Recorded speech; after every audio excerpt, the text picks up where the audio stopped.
Can you hear the wind? It's a very, very windy day as I'm recording this podcast because I think change is in the air. How to stop sabotaging your relationships in 2025. Or if you're watching this in another year and you want to just stop sabotaging your relationships using feminine energy, Marguerite is here to teach you how. We need to stop ruining things for ourselves because it's not always the case that he's a bad guy, he's trying to do the wrong thing and all this stuff. Sometimes we just need to get out of our way, and I'm here to let you know what those things are that you could be doing that you need to stop doing to stop sabotaging your relationship moving forward, or especially for the new year if you're watching this as this podcast drops. Sometimes it's him, sometimes it's you. Let's go through the options of where it could be you and what you need to stop doing. Now, I am very, very aware that a lot of you want the content to be longer. You want the in-depth, relaxed 30-minute style piece of content. I will try and deliver that to you. I hear you. I hear you commenting. I will try and deliver that to you. That means we're going to get comfortable. That means we're going to get into it. That means it's not going to be fast bullet points. We'll see. We'll see how we flow, because I always flow naturally. For context, the reason it's been a bit bullet pointy is because I want to get the goods to you. I want to teach you the information. I want to let you know what it is I am talking about. But at the same time, it is because I have a 10-month-old daughter. She's a teeny baby. So when she sleeps, I've been making podcasts. But now that she's older, now that she's sleeping more soundly and, everything is more in rhythm, me and you, it's going to get serious. It's going to get real. Let's get into this sabotaging manifesto. I don't want you sabotaging yourself, okay? Let's count how many points I have because I make notes, okay? 10 points. If you are doing these things, we're going to stop. We're going to stop sabotaging our relationships in the year coming. Let's lean in. Let's really make this personal. You need to stop and identify common sabotaging behaviors. And the number one is overanalyzing and over-explaining everything. I told you before, never complain and never explain. That is the slogan you need to live by if you want to move through with feminine energy. And this is going to be a really hard one. That's why I put it first, to really understand. But understand, first of all, the basic rules of it.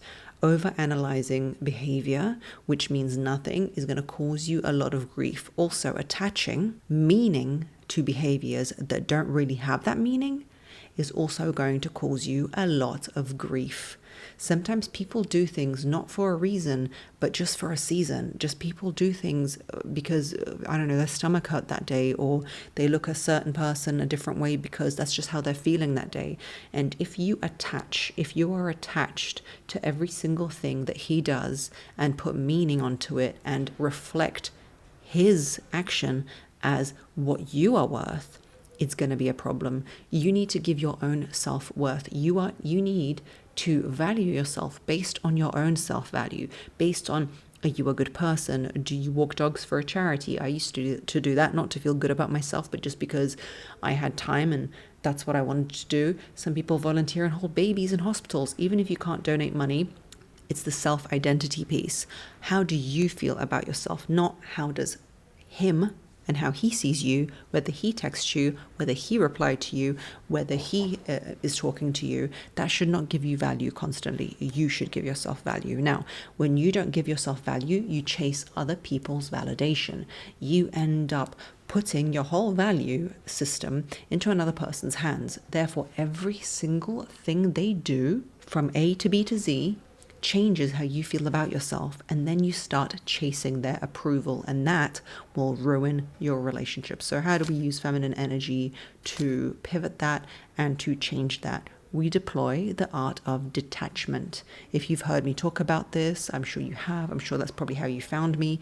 But the art of detachment is the whole concept of let them be who they are. He wants to go out with his friends, doesn't want to spend time with you, let him. He's not sure he wants to be with you and never wants to get married, let him. He doesn't prioritize you, let him. You know why? Because chasing that type of person and trying to change that behavior is never going to change them. You will never change another human. All you're going to do is make them run. If you give someone the freedom to be who they are either going to see the value in you and the freedom you provide them, or you are going to assess them as their true nature and as they truly are, and decide that they are not for you. Constantly berating, nagging, and chasing someone into changing is not going to result in what you want. You cannot bend and mold someone into your paradigm of what it is you want them to be. You have to accept people as they are and not change them. The whole important thing about this is, the whole first point is, you have to trust your intuition, and you have to trust that you are going to be okay by giving yourself your own self-value, by doing good things in the world, by being productive, by looking the best you can, by doing all these things we're about to discuss with other points. You give yourself value. Then you have to trust your intuition and feminine wisdom and knowledge enough, using your feminine energy, to know that if this person is not beneficial for you, you will leave him. You don't need to change him. I see a lot of you 6 months into a relationship and he is not interested in you, he's not initiating, he's not being intimate with you in any kind of way, and you're still chasing him, trying to bend him to your will. It's almost like a sport for women at this point. It's almost like you would rather get a guy who has zero interest in you and make him bend to your will, as opposed to get a guy who's genuinely interested in you. Let me ask you a question. If he is not interested in the beginning, why would he be interested in the end when you're 45 years old, 65 years old, 80 years old, and maybe he needs to look after you as well? If you try and be the good girl, always pleasing him, always trying to be impressive to him, it will fail, because your relationship's only predicated on you bending to his will and you performing, I'm so good, to impress him. So let go and let God. Let him be who he is. Analyze who he is. Assess who he is from your own valid standpoint. The last but not least, the first point, how I'm going to round it up, is to say, the more you control a person, and this is the sabotaging piece, if he is a good guy and he wants to be with you, the more you try and control him, his actions, micro things you say. I used to have this problem where I used to read into a lot of what people said, and the more you try and control even a good person, the more they will try and break free of that control that you have. If you don't let someone speak freely, joke freely, do what it is they want, and appear as themselves in the world, you will end up chasing them away. You have to hold things with a loose hand, like a bird, right? Hold it loosely and then it will sit happily. If you try and grip things, you will break any beauty that exists in the world or in relationships or between the two of you. You need to have an ease to you. And I've said this time and time again across all my platforms and on my TikToks and in my book and everything, that the biggest thing that you can give a man of value is freedom. Freedom to be who he is, freedom to appear in the world as he is, to feel like that you have not changed him. Why, Margarita? I'll tell you why. Because he wants to feel like he has won with you, that he has won, as in W-O-N, not O-N-E, that he's won. The whole idea of a woman choosing a man is that he has impressed her somehow, taken her out for dinner, done this, done that, done the other, and then she's impressed enough to say, yes, you're the man for me, I choose you. It all breaks down when a woman gets a guy in a relationship and she's like, right, now I can start working on him. Because the biggest thing that men think is that a woman will never change, that she'll always be happy-go-lucky, and lo and behold, she has kids and now he needs to actually support her and help her out and things. And he's all shocked that she's changed because she's tired. And the biggest mistake that women make is they think a guy is actually going to change. Baby girl, he will never change. He is who he is. Do not try. Buy the product as it is. And that's that. So stop trying to control outcomes and things that he does and says. Number 2, you need to understand the difference between masculine and feminine energy. And if you don't, you're going to sabotage your relationship. First thing you need to understand is we both all possess masculine and feminine energy. It's not about male and female. It's masculine and feminine, yin and yang. Masculine being driving, asserting, moving forward, getting what you want, doing. Doing is how I summarize it. Feminine is being, flow, relaxation, intuition, receiving as opposed to giving, all of those energies, sun and moon, moving forward. Feminine is very well understood by me to mean boundaries as well. That's a feminine trait. The ability to say no. If you imagine a male bird trying to impress a female bird, he's saying, hey, let's get it together. And she's like, yes or no. That's the quintessential feminine energy. The power to choose, the power to select, the power to know your own value. That's why the feminine really breaks down when you don't know your own value. That's why I'm here every week talking about know your value, know your value, know your value, because I'm trying to get it through your head. I'm trying to get it through your head that if you know your value, you will be in that divine goddess feminine energy. Now, How are you going to sabotage your relationship if you don't know the difference of the two? You will sabotage it if you don't understand the need for the masculine, the man in your life, to be the doing energy, for you to value and see him as that. The more you praise him, yay, for all the masculine things he does, the doing, asserting, deciding, the better your relationship will be. The more you act in your masculine energy towards him, which is fine. We all have that. You don't think I run my businesses with full masculine energy? Of course I do. I have to. I have to build teams. I have to talk to people. I have to do all these things and planning. That's masculine doing energy. But where this content comes from is the being element of who I am, because it's natural to who I am. That's why it works. I have a very balanced business in that term. But who I am with my partner, husband, is very, very different. I have to deploy my feminine energy to get what I want. If you believe that you want to be in the driver's seat because he's just so incompetent, because he just can't do anything, you are not getting the best out of the product that you have, the product being the man. You will get the best out of him by amplifying his masculine energy and by leaning back. Be the passenger. Be the passenger. I know you want to drive. I know you want to drive. But then if you are always driving, he will recline. He will go into his feminine. He will let you do whatever it is you want to do. And you will be emailing me, Margarita, he doesn't initiate. He doesn't do anything. He won't even do a thing. Appreciate him for the doingness that he is doing. The doing, asserting, controlling a situation so that you can be in your receptivity and relax. You deserve to relax, babe. It's very glamorized to be in the driver's seat. Let him drive. Like, you don't need to. You can be doing your own thing, building a business like me, looking after your children, growing your plants, raising a puppy. Please drive. I don't care who pays, like how we pay the bills and which gas company we go with. Babe, that's all you. You drive, okay? So if you're going to be fighting for a futile position of masculinity in your relationship, you could be sabotaging a good thing. If you're fighting like in controlling the regular everyday things, just let him do the regular things. You are the queen, okay? The queen lets the people do the work, okay?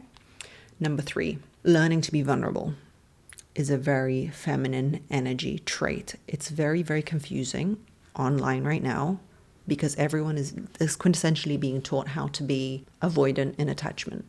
He does this, doesn't matter. He, writes to you very little, you write to him less. He doesn't need you, you don't need him. But we're still staying with these same people, right? So it's basically teaching you a very avoidant style of behavior. But I want to implore to you what feminine energy truly means. You're not attached to the guy, you're attached to what he is doing for you, and you're attracted to his behavior. You're not attached to this ideal, illustrious version of him because he's so cute and good looking and has a little bit of muscles. It's like, what can he do for you? How useful is he to you? And not in a using sense, but in a you're doing things for each other sense, okay? So he's driving, he's doing things in his masculine, you're attracted to that. The piece that I want you to understand is if you cannot be vulnerable with the masculine man or the man in your life, he will see that and he won't be as open with you. If you are playing games with him, and when I say playing games, I don't mean like saying no or not replying because he's taken too long. That's not games. That's boundaries. Games is, I mean, like you're pretending you're dating more guys than you are because you want to seem more elusive or, all these things that aren't true. Basically lying. Lying is the devil. Don't lie, okay? So what I'm saying is vulnerability with your emotions. You can absolutely be vulnerable with a person. You can tell them you like them, but you can have strong boundaries around that too. The whole idea of being this dream girl, black cat energy woman, or whatever it is at the time that you're watching this video, but the quintessential it girl is you are fine without him, you give him freedom, but you're also authentic. People are scared these days to say that, they want a long-term relationship. I'm not saying you go up and show up on the first date and say, I want a long-term relationship, but it's like this. Say he really hurts you and he, ignores you, doesn't want to be around you, whatever, when you needed him. What I implore you not to do is berate him, write him soliloquies, write him messages. You can't treat me like this, talking. You set a boundary. You say you're vulnerable with your emotions. You say, I really needed you. I had that crisis in my family and you weren't around and you hurt my feelings. That really hurts. So I'll talk to you later. I don't really want to talk to you now. You're not telling him how, why, who. You're setting a very strong boundary and an official idea of what happened, and you're being vulnerable with your emotions. Yes, he hurt you, yes. And you guys get very confused that you should be all aloof and avoidant attachment. Like, I don't even care. I don't care what he does. I don't care. You care. You're a vulnerable, feminine cherub. Of course you care. And he didn't show up for you and now you're hurt. When can you stop being hurt? I don't know. Whenever you feel like stopping being hurt. Don't talk to him for 5 weeks if you don't want to. If your heart is not into it, be vulnerable, be feminine. Open up about your feelings. Speak from the feeling center. The wind is blowing because I'm talking the truth. Speak from a feeling center. I feel great. I feel this. I feel so happy when you buy me flowers. It also applies in a very positive way too. Tell people how you feel. 4, stop the need of trying to be right all the time. Be wise. Don't be right, because sometimes when you win, you really lose. And sometimes when you lose, you really win. If you haven't seen White Men Can't Jump, then I can't help you. If you always feel content in winning arguments, that is not the way to win. Sometimes you need to make him feel like he's the one who had the idea, like he's the one who was number one. And you're going to say, oh my God, that's so old school. My grandma used to say that, because your grandma was right, okay? If you want what you want, you need to make him feel like it was a good idea and maybe that he was right. Practice listening and compromising and thinking about your future goal and what you want to achieve, as opposed to always being in the right. For example, my husband and I are renovating and he gets very in his head about, choices. I'm much more liberal. I'm like, yeah, choose that, done. He overthinks it, right? My opinion might not be his, right? I'm very happy for him to do the choosing. He thinks he's doing the choosing, and just get the project over the line. Why? Because I would rather get it done and move forward than fight with him. I've got other things to do. Like I said, water my dog and walk my plant. Like, I'm not arguing with a man. It's not going to happen. Leave me out of it, okay? Number 5, establish and maintain healthy boundaries. A lack of boundaries can make you literally the difference between a Bentley and a very basic standard car. I don't even know which one. I don't want to insult one, but that, okay? Because what luxury branding has is boundaries. You can't just walk in and get a Birkin. You can't just order a luxury car. That they don't even advertise. Think about it like that. I know you're human. I know you're human. No, don't cry. I know. You've got rights. Healthy boundaries is the difference between him treating you in a way that doesn't make you happy and him treating you like the most prized thing that he has, which at the end of the day, as much as we are not things, we are humans. I get it. But we as women want to be cherished. And when I give you the luxury car example, you might understand. If you have healthy boundaries, sometimes people with anxious attachment like me and you, we will feel that if we put boundaries on ourselves, like I was advising a friend of mine, her guy plans dates last minute. He lives out of town, he plans dates last minute. So let's say he was in on a Friday, he would ask her Friday morning if she wants to go out with him. He's flying in, she's always waiting. I saw a TikTok about it. She's like, another girl, I'm dressed and I'm just waiting to see if he's going to want to do something. What? You're treating yourself like a basic pedestrian car. You need to be a luxury branded vehicle or a Birkin, okay? How you do that is with boundaries. People with anxious attachment, like I was saying, are scared to put boundaries because we're scared to miss out on the precious time we have with our precious person. We're scared to miss out on the precious time with the precious person. So we're always there, always showing up. Desperate. And we end up pushing away the person that we want. What I'm imploring you to do is treat yourself like a luxury vehicle, despite you being a human being. We assessed that already, right? And maintain healthy boundaries. If they don't arrange a time, you're now busy. You don't berate them. Well, you didn't arrange a time, now I'm busy. You didn't arrange a time, now I'm busy. No, you do something else that's fabulous and amazing. Can you imagine you walk into a Bentley dealership and you're like, yeah, I'd like to buy a Bentley. And they're like, sure, come tomorrow. You can look at a car. You don't come in tomorrow. Do you imagine Bentley emailing you in your inbox? Well, you didn't show up to look at our car. We were waiting for you all day. They don't care. They don't care if you show up or not, because they've got lots of people waiting. You should have the mentality of that there are lots of people waiting. If you do not believe that you're Bridget Bardot, Angelina Jolie, those are my archetypes, then he's not going to believe it either. You need to believe that. The more healthy boundaries you set, the more he's going to feel like he's won a prize by being with you. I'm telling you that for free. 6, prioritize self-care over everything else. By that, I don't mean a bubble bath. I mean the growth and optimization of who you are. Looks, body, mind, growth, university, whatever it is, should come before everything else. Because unfortunately, and fortunately, just the way the universe is, if you prioritize yourself, other people will prioritize you. If you're a rundown, raggedy, craggedy person who cannot, get their shit together. People will treat you as such. If you look the best you can, healthy teeth, healthy hair, it's all about health. The most you can optimize yourself to be, go Pilates, go yoga. My mum signed up to do yoga and Pilates recently, and she's paying a lot for a membership. I'm like, good. You should be paying into your health and optimization, because that is what you present in the world. When you're running around trying to cater to everybody, doing so much for everybody, and you are run dry and ragged, at the end of the day, what happens is nobody wants you after that. People want to drink from a fruity, juicy fountain, and that should be you. With using your feminine energy, you need to focus on you. And it's scary, I know. You're like, oh my God, everyone's going to be so unhappy that I put myself first. Tough titties. Tough. Number 7, communicate with softness and kindness. This one's hard for me. This one's really hard for me because I'm very sharp-witted, if I do say so myself.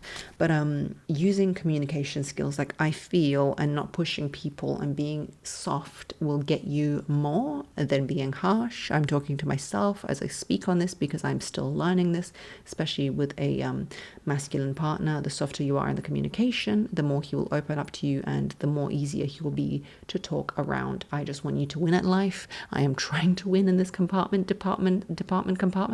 But we move. Trust me. When you say, hey, I really need you to do this for me. See, I'm struggling. Hey, I really need you to do this for me. It works a lot more. Even women who are in their dark feminine, Angelina Jolie, you'll see how they talk to people in interviews. They use that softness, okay? Number 8, be open to receiving as opposed to always giving. Modern school systems, modern parenting, and all these things in the ways that we were raised has really produced out of us people, women who are very comfortable in the role of giving. We see our mothers do a lot. The teachers we have in kindergarten are women. The teachers we have at school are women. It's all these women raising us, running around. And now all the women are very much in their masculine giving. So they're the workhorse archetype that I talk about, or the mother-made milk cow archetype, and they're not the deer. They're not the deer in the forest, the elusive, amazing feminine, because the deer is the archetype of divine feminine, okay? So you are not that. You are not natural. You don't have boundaries. You don't have this amazing essence around you that if somebody sees you in the wild, they all stop and hush tones. Oh my God, look, it's the deer. It's come out to walk around with its little Bambi, to eat little mushrooms and berries in the forest, or whatever it is they do. You need to be open in understanding, this is very crucial, that when someone gives to you, they receive more than you could give them by just giving. If you can produce genuine joy and genuine adoration for a person, an affirmation of his masculinity by him giving you something, you will do far more for him than you would by being like, darling, breakfast, darling, laundry, darling, I've done it all. You will produce so much more with your genuine and honest adoration and being open to receiving as opposed to giving. Number 9, release the need for constant reassurance. Oh, this is going to be a hard one for you guys because I know you struggle. If you need constant reassurance and him letting you know all the time, yes, you're the one for me. Yes, I like you the most. Yes, I like you more than my ex. Yes, you're so pretty. No, you don't look bad in those jeans. Yes, your ass looks good. You are literally highlighting constantly your traits that might not be so cute. For example, women who are like, I don't like my arms. I don't like my arms in this. I don't even want to say that. You see, I'm saying that and I don't want to say this. Let me blow it away. See, I'm blowing it. Go away. I didn't say that. Whatever it is, the trait that you always complain about, he's going to notice it more. Stop constantly complaining about how you look bad or how you look this or how you look that to him, because then he will notice it and it will be a headache. It's a headache. Think about that friend who's always complaining about her looks and you're just trying to go out somewhere and trying to have a good time and she's there complaining and you're reassuring her and it's just like, it's not cute. It's not fun. And it creates like a downward spiral of energetic drainage, especially on a masculine man, because he's got to be like, no, babe, you look amazing. And then he's thinking, oh my God, she's complaining so much about her hair. Now all I see is her hair. Another friend of mine was complaining about her hair constantly, and I'm like, yeah, your hair isn't all that, is it? Before, when I first saw her hair, I thought she looked great. When you make people focus on your bad attributes, they will only see that. Stop it. Just be quiet. My hair just went in my mouth as I said that. Be quiet. My hair agrees. Number 10, trust the process. Often, self-sabotage comes from fear of not being enough, of not being good, of not being the one for him, of not being wanted, of not being desired. It makes you ask all these questions like, are you sure you want to be with me? If I was a worm, would you still date me? that classic question that women like to ask. Men joke about it all the time online. Feminine energy involves trusting the process and being in your divinity and flow. What you can provide for him is instinctive, divine, feminine energy and flow. If you can't do that for him, he will seek it elsewhere. And I don't mean he's going to cheat or anything, but I just mean it needs to come from you for him to value you. You need to sometimes say, he's having a problem at work. Oh, this one said this to that. This one said this to this. Yeah, I trust you'll work it out. And it seems avoidant and dismissive to us, but it's not. For a woman, it's a bad thing to say to her, I'll trust you'll work it out, because we want to discuss. We want to chop the shit, or whatever it's called. Chop the lard, chew the lard, whatever it's called. Chew the lard about situations. But men want you, from your feminine eye, to say to him, you've got this, which is the answer to a lot of times when you say, oh, he's lost his job, I'm now paying everything, I don't know what to do. That's the wrong thing to do. You need to say, well, I trust you'll fix it, because that will motivate him to do that. People have done incredible things with a lot less than what he's got. Anyway, this was your blueprint for stopping sabotaging your relationships. 10 points. I hope you enjoyed it. Down there, description, or if you're listening, look at it in show notes. You will find everything you need to continue on your journey. I'll see you next time. Love you lots like jelly tots. Bye.